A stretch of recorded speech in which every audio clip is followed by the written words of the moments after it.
그러면 에너지띠 155쪽 내용 같이 한번 보도록 하겠습니다.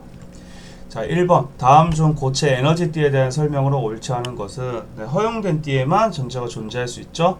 전도띠에 있는 전자는 자유롭게 이동할 수 있고 모든 에너지띠에는 전자가 채워져 있다. 아니죠, 그렇죠? 에너지띠는 수없이 많은 에너지띠로 이루어져 있습니다. 여기 전자가 다 채워져 있지 않습니다. 전자는 에너지 준위가 낮은 띠부터 차례대로 채워지고 띠 간격이 넓으면 전자가 높은 에너지 띠로 전이하기 어렵다. 즉, 이거 5번 때문에 도체, 절연체, 그 다음에 반도체 이렇게 나눠지게 되는 거죠. 자, 2번입니다. 네. 그림은 원자 사이의 거리에 따른 에너지 준위 나타내는 것이다. 두 개의 원자가 서로 가까워질 때 원자의 전자가 가질 수 있는 각각의 에너지 준위는 몇 개? 그림 그려져 있죠, 그렇죠? 네, 이게 두 개의 원자가 겹쳐진다 하더라도 에너지 준위가 하나로 겹쳐지는 게 아니고, 네, 두 개로 갈라지게 그 서로의 전기적 그 영향에 의해 가지고, 네, 두 개로 갈라지게 됩니다. 세 개면은 세 개, 네 개면은 네 개. 고체면은 아보가드로 수만큼 에너지 준위가 갈라지게 됩니다. 그렇죠? 네, 3번. 고체 원자가 매우 많은 경우에 에너지 준위가 거의 연속적인 띠 모양으로 나타나는데 에너지 준위가 연속적인 띠 모양으로 나타나는 원리에 대해서 쓰시오라고 이렇게 되어 있습니다. 네, 뭐 핵심적인 단어를 뭐 꼽자면은 파울리, 베타 원리 뭐 이용해가지고 네. 베타 원리. 네. 그래서 교과서 참고해서 여러분들이 직접 답을 한번 달아보시기 바랍니다.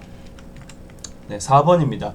그림은 매우 낮은 온도에서 고체 에너지띠 구조와 전자의 분포를 나타낸 것이다. 원자과 띠는 전자로 가득 차 있으며 전도띠에는 전자가 없다. 여기에 대한 설명을 옳은 것은 전도띠는 허용된 띠다. 그쵸? 허용된 전자가 존재할 수 있는 띠잖아요. 그쵸? 네. 여기서는 전류가 흐르지 않는다. 네, 지금 전도띠에 전자가 없는 것으로 봐서 전류가 흐를 수 없고요. 온도가 높아져서 원자과 띠에 있는 전자가 전이하면 빈 공간이 생기죠. 플러스 전하를 띤 입자로 취급할 수 있는 양공이 생성이 됩니다. 자, 5번입니다.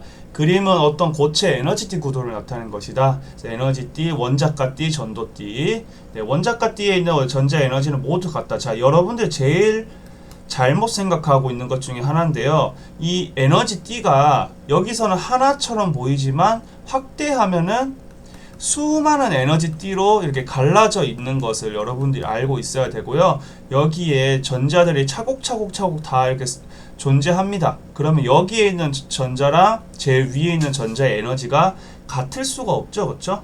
네.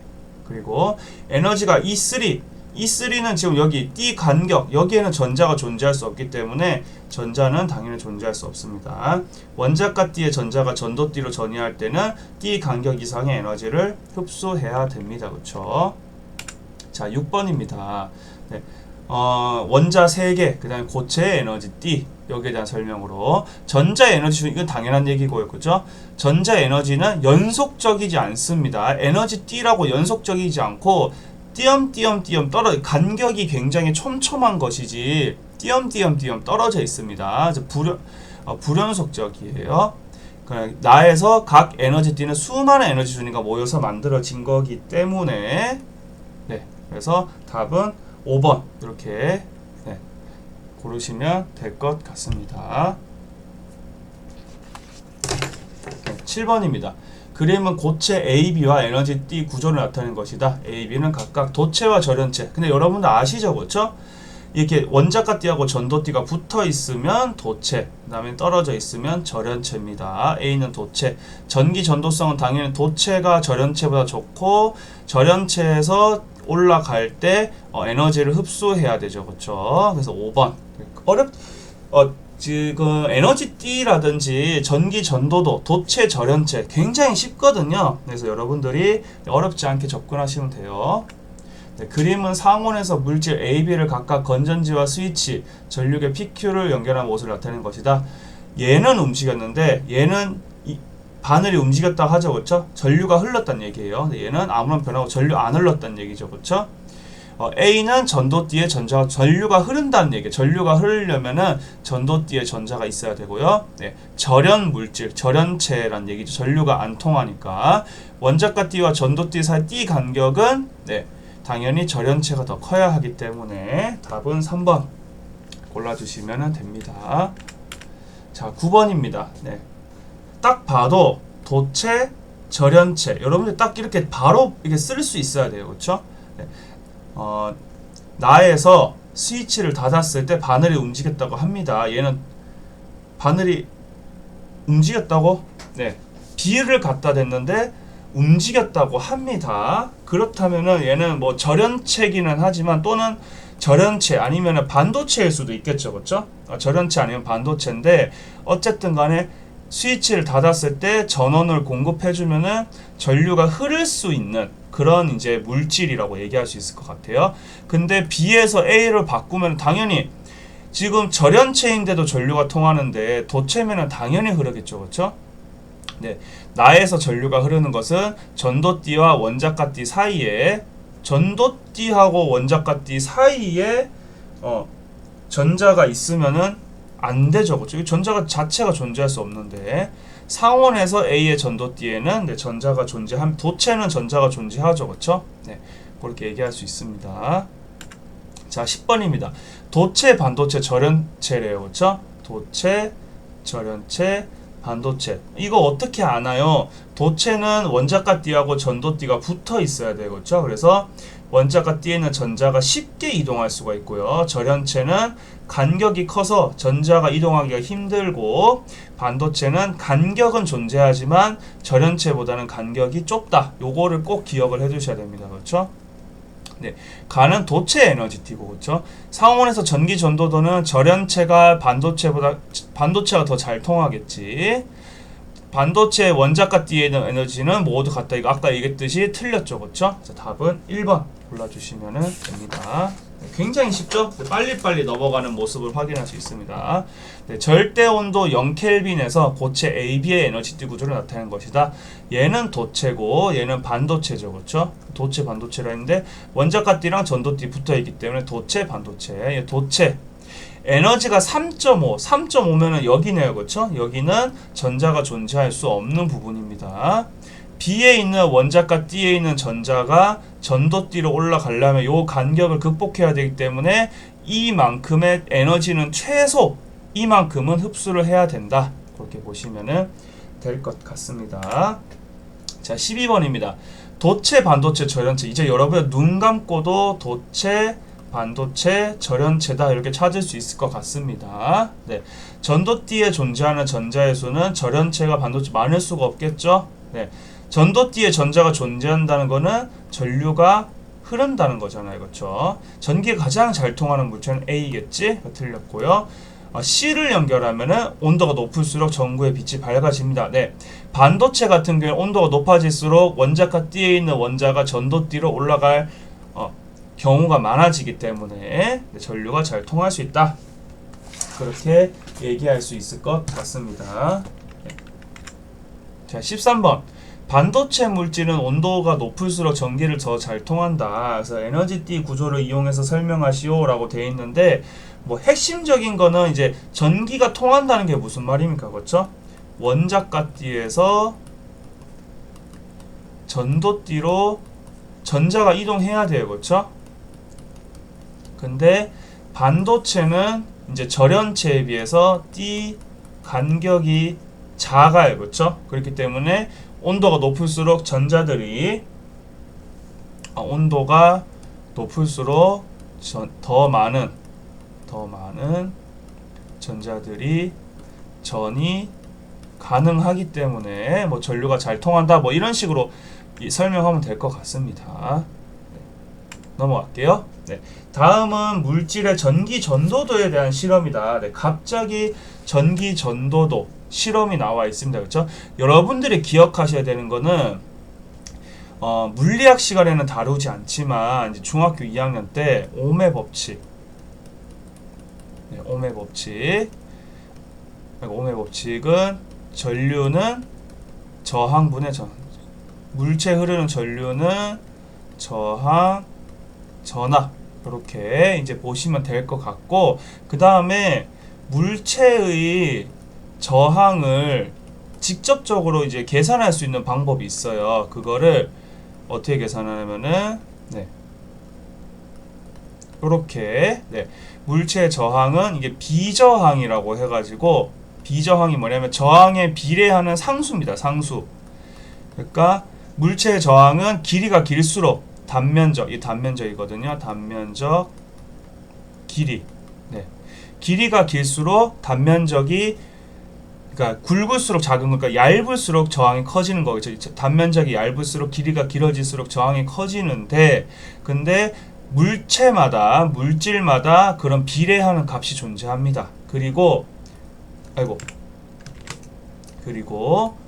전기 전도도는 비저항의 역수입니다. 그렇죠? 그렇다는 말은 역수니까 이거를 가지고 이제 계산을 할 수 있겠죠. 그렇죠? 그러면은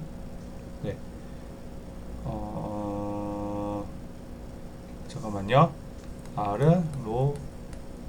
참고로 얘는 이렇게 쓰고 로라고 읽습니다. 로. 여기서 읽고요. 그 다음에 약간 요렇게. 그 다음에 이제 역수를 취해야 되니까 R분의 1은 로분의 1 이렇게 요렇게 되는 거니까 이거 곱해주면은, 그쵸? L분의 RA 요렇게 이제 표현할 수 있는 것 같습니다. 근데 저항은 그러니까 전류하고 전압을 이용해서 계산을 할 수 있잖아요. 그렇죠? 그래서 최종적으로 V, I, L, A 요 네 가지 값을 가지고 전기 전도도를 계산을 할 수가 있습니다. 서두가 조금 길었는데요. 여기 표를 보시면은 어쨌든 간에 똑같은 물질로 이루어져 있다고 합니다. 똑같은 물질로 이루어져 있으면은 전기 전도도는 다 동일한 값을 가져요. 왜냐하면은 전기 전도도라는 거는 물질마다 가지고 있는 고유한 값이에요. 왜냐하면 전기 전도도는 비저항 분의 1로 계산을 하는데, 이 비저항이라고 하는 것 자체가 물질마다 가지고 있는 고유한 값이거든요.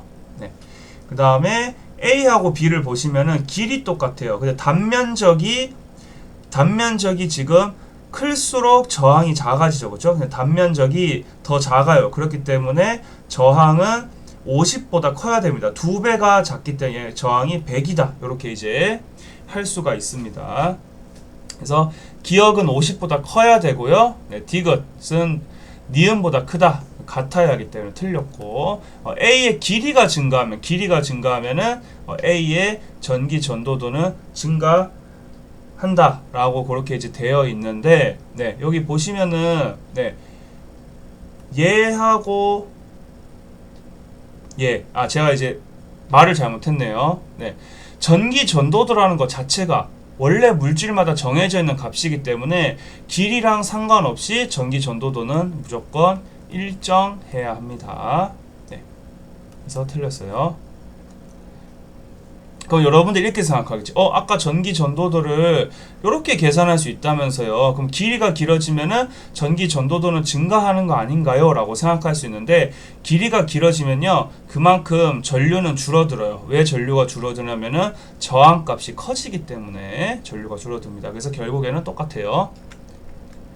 자, 15번입니다. 그림은 보호의 수소 원자 모형에서 양자수에 따른 에너지 준위의 일부와 전자의 전위 AB를 나타낸 것이다. 이렇게 되어 있고요. 요것도 1.12 일렉트론 볼트만큼 에너지를 방출하는 상황을 지금 얘기하고 있습니다. 자, 갑자기 지금 갑자기 스펙트럼 이런 얘기가 나오는 것 같은데, 1.12가 나오려면 어떻게 돼야 되나? 1.12가 되려면은 여기에서는 딱히 1.51에서 0.85, 그러니까 마이너스 0.85에서 1.51을 빼면은 0.4, 14에서 8, 66, 0.66 맞나요? 그렇죠? 0.66이고, 그 다음에 여기서 이걸 빼면은 3.4에서 1.51을 빼면은 9, 8, 1.89거든요. 네, 1.89이기 때문에 1.12에 해당하는 건 일단은 보이지 않습니다. 그렇죠? 네. 가에서 방출되는 광자 한 개 에너지는 A에서가 B, 에너지는 B가 더 크죠? 틀렸고, 원자가 D에 있는 에너지 준위는 이거는 여태까지 봤을 때 계속 달랐죠. 그렇죠? 네, 왜냐면 이렇게 불연속적으로 존재하기 때문에 A에서 방출되는 빛의 진동수는 0.66이죠. 아니, 진동수가 0.66이 아니고 0.66 일렉트론 볼트만큼의 진동수. 그렇죠? 나에서 방출되는 빛 여기서 1.12 요거보다 작죠. 그렇죠? 그래서 맞다라고 할 수 있을 것 같습니다. 자, 16번입니다. 이제 여러분의 눈 감고도 얘가 도체, 반도체, 절연체 찾을 수 있겠죠? 상온에서 전기 전도성은 절연체가 좋을 수가 없고, 반도체는 온도가 높을수록 양공의 수가 증가한다. 즉 전류가 잘 전자가 이동을 많이 한다는 얘기죠. 그렇죠? 그래서 맞고, 절연체에서 원자가 D에는 계속 똑같은 말 나오죠. 그렇죠? 틀렸다. 그래서 2번. 네. 도체와 반도체 에너지 띠 구조에 대한 옳은 것은 도체의 원자가 D에는 계속 똑같은 말 나옵니다. 그렇죠? 반도체에서 전자가 원자가 D에서 전도띠로 전이하면 원자가 D에 양공이 생기게 되죠. 그렇죠? 전기 전도성은 반도체와 도체보다 좋을 리가 없겠죠. 그렇죠? 네. 자, 마지막 18번입니다. 고체 AB의 에너지띠 구조와 전기 전도도를 나타내는 것이다. AB의 반도체하고 절연체의 차이는 간격 차이죠. 그렇죠? 얘가 반도체, 절연체라고 할 수 있을 것 같습니다. 그러면은 전기 전도도는요, 전기가 잘 안 통하면은 이게 작아요. 그러니까 전기 전도도가 전기를 얼마나 잘 통하는지거든요. 그래서 이게 더 작아야 4.35보다 더 작아야 돼요. A는 절연체 맞고, B에서 원자가 D의 전자가 전도띠로 전이할 때는 이만큼 에너지 흡수해야 되겠죠. 그렇죠? 그 다음에 기억은 이거보다 작아야 하기 때문에 답은 5번 이렇게 이제 골라주면 될 것 같습니다. 네, 해서 에너지띠 내용은 굉장히 쉬워요. 그래서 요거 이제 여러분들이 잘 공부해서 문제 푸시면 될 것 같습니다. 네, 수고하셨습니다.